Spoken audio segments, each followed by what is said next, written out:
Então, essas propriedades são incolor, não tem cor, inodora, não tem cheiro, insípida, não tem sabor.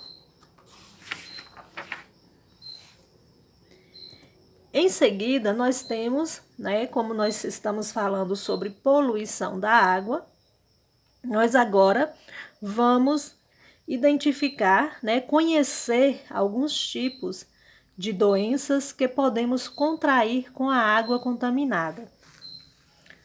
Todos nós sabemos que a água ela é indispensável para os seres vivos, pois sem ela não haveria vida, mas é muito importante que a água seja de qualidade, caso contrário, prejudicará os seres vivos.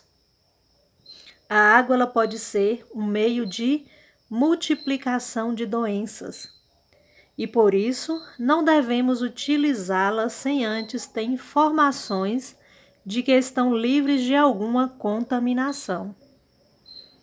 Conheça agora algumas doenças que podem ser contraídas pelo ser humano caso entre em contato com a água contaminada.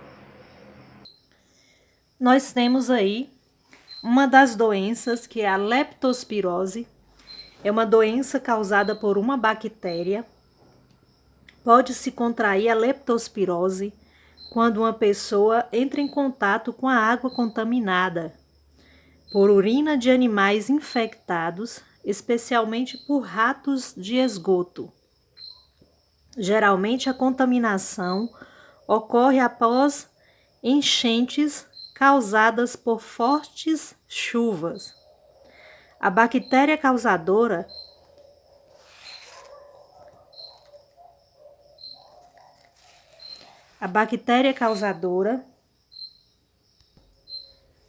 Então, a bactéria causadora entra pela nossa pele e algumas mucosas, ou seja, algumas feridas, que se a pele tiver com alguma mucosa, algum tipo de feridinha, as bactérias entrarão tanto pela pele quanto por esses ferimentos, Então, a leptospirose é uma doença causada por uma bactéria e ela é contaminada, a pessoa é contaminada através da pele, a bactéria entra pela pele. E através da urina de animais infectados, Então, é muito importante o cuidado, quando tiver enchentes, as pessoas terem o cuidado de evitar estar entrando nessas águas.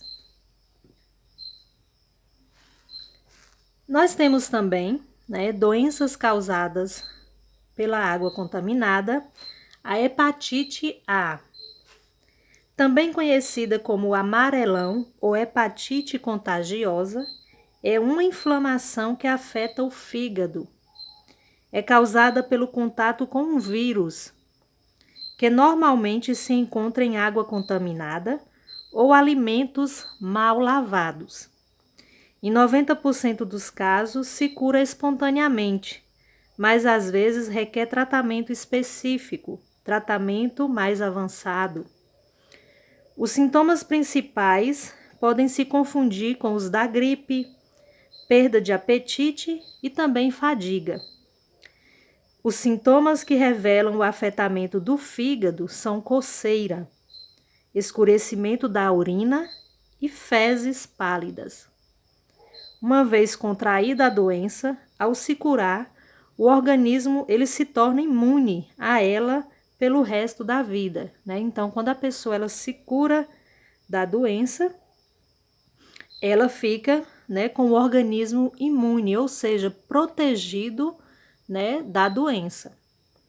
Então, nós temos aqui algumas formas de prevenção contra a hepatite A.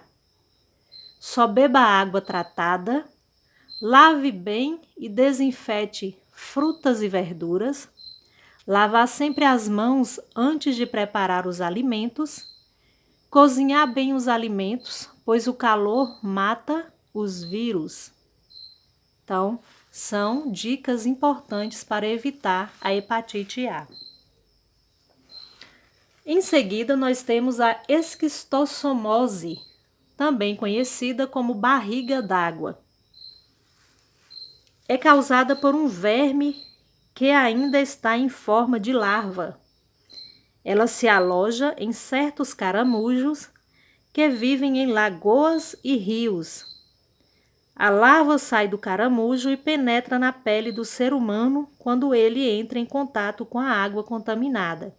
Então, nós temos aí uma imagem, né, de transmissão da doença, onde a larva ela fica alojada no caramujo e a água daquele rio, da lagoa, né, ela vai estar contaminada e em contato com a pele do ser humano, que entra em contato com a água contaminada, ele vai, por meio do sangue, a larva vai chegar próximo ao fígado. Então, por isso também que ela é conhecida como barriga d'água, porque, né, a pessoa com esquistossomose tem como sintomas hemorragia intestinal, enfraquecimento e lesões no fígado e também no pâncreas. E a barriga dessa pessoa ela vai ficar, né, com o seu volume alterado, ela vai ficar uma barriga alta, né? Então, por isso que as pessoas também conhecem essa doença como barriga d'água. Não entrar em contato com água que contenha o caramujo e não deixar que fezes humanas contamine a água são alguns cuidados que devemos ter para se evitar a esquistossomose. Então, é de suma importância observar, né, alguns rios, lagoas, né, que tivermos o contato, se tem caramujos, saber se aquela água está contaminada ou não, para que possamos evitar a esquistossomose ou barriga d'água. Temos também bastante conhecida a dengue. O mosquito Aedes aegypti é o principal transmissor da dengue, da febre amarela, da febre chikungunya e do Zika vírus. São doenças causadas por vírus diferentes. Após um período de 10 a 14 dias contados, depois de picar alguém contaminado, o mosquito pode transportar o vírus durante toda a vida. Os ovos da fêmea do mosquito são depositados em recipientes com água limpa e parada. Ao sair dos ovos, as larvas vivem na água por cerca de uma semana. Após esse período, transformam-se em mosquitos adultos, prontos para picar as pessoas durante o dia. Então, o mosquito Aedes aegypti, ele pica as pessoas durante o dia. Uma pessoa picada pelo inseto Aedes aegypti contaminado tem como sintomas dor de cabeça, dores no corpo e febre.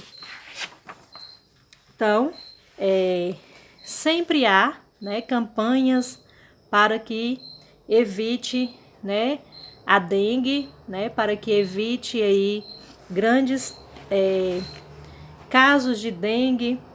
E podemos evitar a dengue, a febre chikungunya e o Zika vírus tomando alguns cuidados, né, que são sempre lembrados aí nas campanhas. Não deixar que a água se acumule, guardar garrafas vazias viradas para baixo, manter caixas d'água, poços e latões bem fechados, eliminar a água acumulada em pneus, bambus e bromélias, colocar areia grossa umedecida em suportes de vasos de plantas, assim a planta receberá os cuidados necessários e a água não se acumula na base do suporte. Então, sempre necessário evitar o acúmulo de água, né, em alguns recipientes, que vai favorecer aí, né, a transmissão da doença, né? Ali os mosquitos eles vão se proliferarem. Praticando atitudes simples como essas citadas acima, todos nós podemos contribuir no combate a essa doença. Em seguida, vocês, né, conhecerão também a cólera. A cólera é uma doença causada por uma bactéria chamada Vibrião da cólera. Pode ser transmitida pela ingestão de alimentos e água contaminada pelo vibrião. Então, nós temos aqui uma imagem, né, do vibrião da cólera. Então, esse vibrião, ele vai estar presente em água contaminada e também, né, em alguns alimentos, né? Então, a importância de se lavar os alimentos, né, corretamente, com cuidado. Os sintomas dessa doença são diarreia, náuseas e vômitos. E também forte desidratação. A pessoa ela vai ficar desidratada, né? Precisando de muito líquido no seu corpo. Então, podemos evitar a cólera tomando somente água filtrada ou fervida e lavando e cozinhando bem os alimentos.